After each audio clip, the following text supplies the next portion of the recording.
आप सबको मेरा सादर नमस्कार।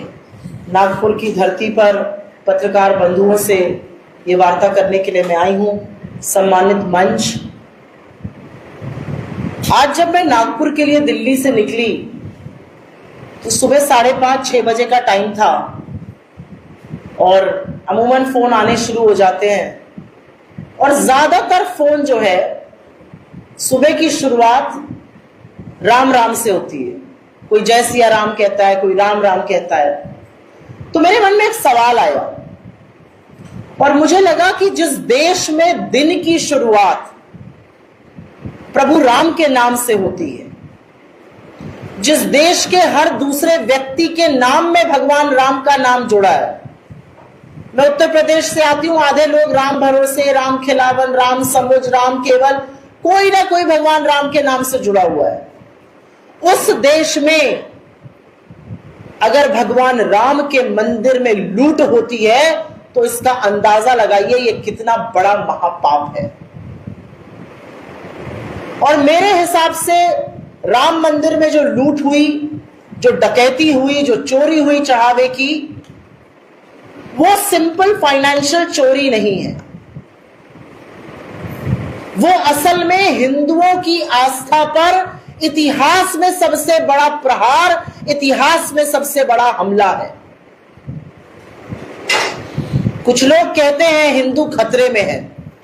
हिंदू खतरे में है भाजपाइयों से और राष्ट्रीय स्वयंसेवक संघ आरएसएस से। हिंदुस्तान के एक मंदिर में उनकी एंट्री होती है, भगवान राम के भव्य मंदिर में, और उसी मंदिर में डकैती हो जाती है, उसी मंदिर में चढ़ावा चोरी होने लगती है, उसी मंदिर में चंदा चोरी होने लगती है। और जब खबर आती है तो उत्तर प्रदेश की सरकार आनन फानन में एक एसआईटी की घोषणा कर देती है। उस एसआईटी में कौन शामिल है? उत्तर प्रदेश सरकार के बाबू। वही बाबुओं की तफ्तीश करेंगे, वो कुछ लोगों से पूछताछ करेंगे और वो बाबू को रिपोर्ट दे देंगे। और वो किससे पूछताछ कर रहे हैं? वो छोटे छोटे प्यादों को पकड़ रहे हैं। कोई जिसने 25 लाख की चोरी करी है, कोई जिसने 20 लाख की चोरी करी, जिसकी 12,000 तनख्वाह है, 14,000 तनख्वाह है। बड़ी मछलियों को, बड़े मगरमच्छों को छोड़ दिया जाता है। तो सवाल ये क्यों नहीं उठेगा कि क्या आपने उन लोगों को इसलिए छोड़ा कि वो जो मोटा माल चुराया गया है उसको ठिकाने लगा सके? आंख में धूल झोंकने के लिए एसआईटी घोषित होती है और आंख ही में धूल झोंकने के लिए और पहले दिन से कवायद हो रही है चंपत राय बंसल और उनके संगी साथियों को बचाने की। कौन है ये लोग? चंपत राय बंसल प्रभु राम के द्वारा तो अवतरित नहीं हुए थे। चंपत राय बंसल हो गए, अनिल मिश्रा हो गए, गोविंद गिरी हो गए, तमाम ऐसे लोगों को जिस ट्रस्ट में डाला गया, उस ट्रस्ट का गठन नरेंद्र मोदी जी ने किया। चुन चुनकर आरएसएस के लोगों को उस ट्रस्ट में डाला, उस ट्रस्ट को आरटीआई के घेरे से निकाला, सरकारी जवाबदेही से निकाला। और जब उस ट्रस्ट में इस तरह की चोरी होती है तो चंपत राय बंसल का नाम एफआईआर में क्यों नहीं आता है? अनिल मिश्रा का नाम एफआईआर में क्यों नहीं आता है? इनके खिलाफ केस क्यों नहीं रजिस्टर होता है? उनसे 2 घंटे की पूछताछ होती है। आप किसी महकमे के सर्वे सर्वा हो। अयोध्या में चंपत राय बंसल सर्वे सर्वा थे और यहां पर चैनल मौजूद है। स्टिंग ऑपरेशन हुआ, व्यक्ति ने कहा इस्तीफे से क्या होता है, सारे डिसीजन तो वही ले रहे हैं। मोदी जी की आंखों के तारे चंपत राय बंसल बड़ी लूट कर रहे थे और उनके खिलाफ एफआईआर नहीं है क्योंकि वो संघ से संबंधित है। पहला मंदिर जहां पर आरएसएस की दखल हुई वहां पर लूट शुरू कर दी और उस प्रभु राम के मंदिर में लूट कर रहे हैं जो मर्यादा पुरुषोत्तम कहलाते हैं। और मेरे हिसाब से ये हिंदुओं की ही भावना आहत नहीं हो रही है। प्रभु राम 145 करोड़ हिंदुस्तानियों के आधार है और आराध्य है। वो किसी भी धर्म के हो, सबकी प्रभु राम में आस्था है। सत्य और गलत के बीच की धुरी प्रभु राम है, नैतिक और अनैतिक के बीच की धुरी प्रभु राम है, मर्यादा और अमर्यादा की धुरी प्रभु राम है। ऐसे प्रभु राम के मंदिर में इन लोगों ने लूट मचाई, खसोट मचाई। चंपत राय बंसल को क्लीन चिट कौन दे रहा है? उनका इस्तीफा मंजूर हो गया। उससे साफ साबित होता है कि चोरी हुई, ये माना गया, और उनको क्लीन चिट दी जा रही है। क्यों क्लीन चिट दी जा रही है? क्योंकि आरएसएस के बड़े लोगों को बचाने की कोशिश हो रही है। जो कोषाध्यक्ष उनको बैठकर क्लीन चिट दे रहे हैं, उनसे आपके जैसे एक होनहार पत्रकार ने पूछा अपने काम के बारे में बताइए। उन्होंने बिना पलक झपकाए, जब मैंने उनको कल सुना तो मैं सन्न रह गई। उन्होंने कहा, जी ऐसा है, मैं तो कुछ देखता नहीं था, 5 दिन के लिए एक आदमी को अयोध्या भेज देता था, वो जाके मेरा काम देख लेता था, मैं निश्चिंत रहता था। प्रभु राम का मंदिर हम सबके आराध्य, हजारों करोड़ों श्रद्धालुओं की आस्था का प्रतीक, लोगों ने अपना मंगल सूत्र तक वहां पर जाकर चढ़ाया, और ये सीरियसनेस है श्रद्धालुओं के लिए, ये अपमान है भगवान का कि जी मैं तो देखता ही नहीं था, किसी और को भेज देता था 5 दिन के लिए। आपको क्या पता वो 5 दिन के लिए जाता था या वो भी जूम कॉल पर ऑडिट कर देता था। 40 दिन में 70 चोरियां पकड़ी गई। 40 दिन के अंदर 70 चोरियां हुई, 80 लाख जब्त हुआ। अब ये सोचिए कि 6 साल में कितनी चोरियां हुई होगी। ये कहते हैं ना, गजनवी ने लूटा, आपने तो गजनवी को भी पीछे छोड़ दिया प्रभु राम के मंदिर में लूट मचाने में। और सबसे बड़ी बात, चंपत राय बंसल का इस्तीफा होता है, एक नए व्यक्ति को उसमें लाया जाता है। वो नए व्यक्ति जो है उस ट्रस्ट में शामिल किए गए हैं। 145 करोड़ लोगों का देश है ये। वो नए व्यक्ति ऐसे दागदार, ऐसे जालसाज निकले कि उनके खिलाफ सीवीसी क्लियरेंस नहीं दे पाया और उनको नालको के सीएमडी पद से हटना पड़ा।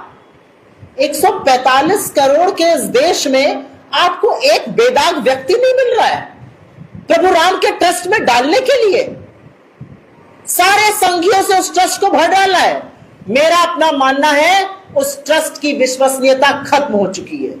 जो कृष्ण मोहन जी भी ट्रस्ट में आज महासचिव बनाए गए हैं, वो आरएसएस के पूर्वी उत्तर प्रदेश के प्रभारी थे। उनकी भी तो नाक के नीचे चोरी हुई। ये सब लोग आंखों पे पट्टी और मुंह में दही जमाकर तो बैठे नहीं थे, चोरी हो रही थी। आपने क्या किया? अब आप सर्वे सर्वा बन गए। एक चोर गया, दूसरा लुटेरा आया। ये असलियत है ट्रस्ट की। ये किया जा रहा है भगवान राम के श्रद्धालुओं, हमारी आस्था के साथ खिलवाड़। और जहां पर आरएसएस शामिल होता है वहां पर ऐसी लूट और खसोट होती है। और मुझे यह कहने में कोई संशय नहीं है कि आप धर्म के स्वयंभू ठेकेदार बनने की कोशिश मत करिए। आप हिंदुत्व के स्वयंभू ठेकेदार हो सकते हैं। बीजेपी का अध्यक्ष लखनऊ पहुंचते हैं, वो रोड शो कर रहे हैं। रोड शो में आगे हनुमान जी की वेशभूषा में एक आदमी को भाजपा का झंडा लेके नचाया जा रहा है। यह प्रभु राम के परम भक्त भगवान हनुमान की अपमान है, हमारी आस्था के साथ खिलवाड़ है, हमारी धार्मिक भावनाएं इससे आहत होती हैं और यह हम डंके की चोट पर कहते हैं। और कुतर्क कैसा कि आप लोग इसमें ना बोलिए। क्यों? प्रभु राम आरएसएस की बपौती है, प्रभु राम बीजेपी की बपौती है। प्रभु राम इस देश के समस्त लोगों की आस्था के प्रतीक है, और अगर उनके दरबार में, उनके मंदिर में चोरी होगी तो हम जरूर बोलेंगे। और एक बहुत बड़ी बात, जब यह चोरी हो रही है, प्रधानमंत्री कहां है? लूट खसोट मची हुई है। ट्रस्ट जो उन्होंने चुन चुन कर बनाया, जिसका अनाउंसमेंट उन्होंने फरवरी 2020 को सदन में किया, उनके आंखों के तारे, उनके चहेतों से यह ट्रस्ट भरा था, आरएसएस के संघियों से यह ट्रस्ट भरा था। हर वो नौकरशाह जो इसमें डाला गया वो मोदी जी की आंखों का तारा था, उनके दिल का टुकड़ा था, पसंदीदा ब्यूरोक्रेट से भरा ट्रस्ट को। और एक शब्द नहीं निकलता है नरेंद्र मोदी के मुंह से। उस ट्रस्ट में आपने अपने लोगों को डाला, आरटीआई से ट्रस्ट को निकाला, सरकारी जवाबदेही से निकाला। मंदिर उच्चतम न्यायालय के ऑर्डर पे बना, लेकिन शिलान्यास से लेकर भूमि पूजन नरेंद्र मोदी ने किया, प्राण प्रतिष्ठा नरेंद्र मोदी ने की, ध्वजारोहण नरेंद्र मोदी ने किया, सारा श्रेय देश के प्रधानमंत्री नरेंद्र मोदी ने लिया। और इस हद तक लिया कि हमारे धर्म के जो शिरोमणि के शंकराचार्य, उनको भी हटाकर बाहर कर दिया।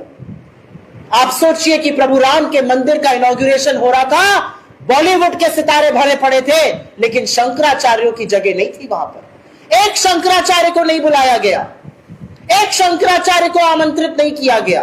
आरएसएस के मोहन भागवत और नरेंद्र मोदी ने हर हिंदू मर्यादा, हर हिंदू परंपरा को तोड़कर वहां पर बैठकर पूजन किया। बामांग में पत्नी बैठती है, उसके बाद कोई पूजन पूरा होता है। हर मर्यादा को तोड़ा गया, शंकराचार्यों की अनदेखी करी गई, हमारे धर्म की मान्यताओं को तार तार किया गया। और जब मंदिर में चोरी का मुद्दा आया तो प्रधानमंत्री घूम घूम कर फर्जी अवार्ड इकट्ठा कर रहे हैं। कभी मलेशिया, तो कभी फ्रांस, तो कभी नॉर्वे, तो कभी स्वीडन, तो कभी इटली, मेलोडी लिए घूम रहे हैं। अब इंडोनेशिया चले गए। मतलब देश में मन ही नहीं लगता है। और मन लगना तो दूर की बात है, जब इतने हिंदुओं की आस्था पर प्रहार हुआ है, हमला हुआ है, तो कुछ बोलिए तो, कहिए तो मुझसे गलती हुई, महापाप हुआ, प्रायश्चित कौन करेगा? और बजाय प्रायश्चित करने के यहां पर लीपा पोती चल रही है। और लीपा पोती भी कैसी? फलाने को निकाला, ढिमकाने को ले आए। मतलब मुझे उन व्यक्ति का नाम अभी नहीं याद आ रहा, और मैं अभी देख के बता देती हूं।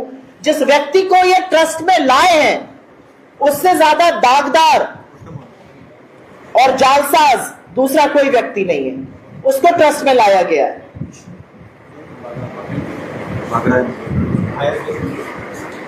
बजरंग लाल बागर को, ये नालको के सीएमडी होते थे, इनके ऊपर इतने जालसाजी के और घोटाले के आरोप थे कि सीबीसी इनको क्लियरेंस नहीं दे पाया। इनको अपना पद छोड़ना पड़ा, और ऐसे दागदार व्यक्ति को आप प्रभु राम के ट्रस्ट में ले आए चंपत राय के जाने के बाद। मतलब 145 करोड़ के इस देश में आपके पास एक धर्मभीरू, धर्मपरायण, मर्यादित व्यक्ति नहीं है, बेदाग छवि का व्यक्ति नहीं है। तो हमारी इस मंच से और तमाम मंचों से एक ही मांग है कि ये सिर्फ जालसाजी का मामला नहीं है, ये सिर्फ करोड़ों के घोटाले का मामला नहीं है, ये हिंदुओं की आस्था पर प्रहार है, हमला है। इस पूरे मामले की जांच सीबीआई द्वारा एक सिटिंग सुप्रीम कोर्ट जज की निगरानी में होनी चाहिए, और तभी दूध का दूध और पानी का पानी होगा। और मेरी दूसरी मांग है कि नरेंद्र मोदी अपनी चुप्पी तोड़े, इस देश को संबोधित करे और बताए कि आपसे कितना बड़ा महापाप हुआ है। और जो एसआईटी का गठन हुआ था, जो सिर्फ लीपापोती करने के लिए किया गया था, उस एसआईटी पर सिर्फ यह कहना है कि उसकी जो रिपोर्ट आई है उसको सार्वजनिक करिए। यह आपके घर की खेत मेड़ का झगड़ा नहीं है, यह आपके घर में लड़ाई झगड़े की बात नहीं है। यह प्रभु राम के मंदिर में घोटाला हुआ है, पूरे देश को जानने का हक है। और आरएसएस का मुख्यालय नागपुर में है, और मैं नागपुर में रहकर पूरे दमखम से बोलती हूं, जहां जहां संघी जाते हैं हमारे धर्म पर कलंक बनते हैं, हमारे धर्म पर धब्बा बनते हैं। आज तक इस तरह की चोरी, इस तरह का घोटाला किसी मंदिर में नहीं हुआ जो इन संघियों ने मिलकर प्रभु राम के दरबार में कर डाला। मुझे अफसोस है, दुख है, और एक हिंदू होने के नाते और हिंदू परायण होने के नाते मुझे इस बात का बेहद दुख है कि प्रभु राम के मंदिर को भी इन लोगों ने बख्शा नहीं। और अंत में एक बात जरूर कहती हूं, जिस चंपत राय बंसल को क्लीन चिट दी जा रही है, उस चंपत राय बंसल से 2 घंटे की पूछताछ से काम नहीं बनेगा। उनसे पूछिए कि सेंट्रल फोर्सेस थे, स्टेट फोर्सेस थे, आपने 400 लोगों की प्राइवेट सिक्योरिटी एजेंसी क्यों रखी? उनका क्या काम था? आपको उनकी क्यों जरूरत थी? वो क्यों उस रूट पे तैनात रहते थे जहां से चंदा जाता था? कौन बताएगा? कौन इन सब सवालों का जवाब देगा? और वो सिक्योरिटी एजेंसी बीजेपी के एक एक्स मेंबर की, आरएसएस से संबंधित व्यक्ति की, जो बिहार से उनकी थी।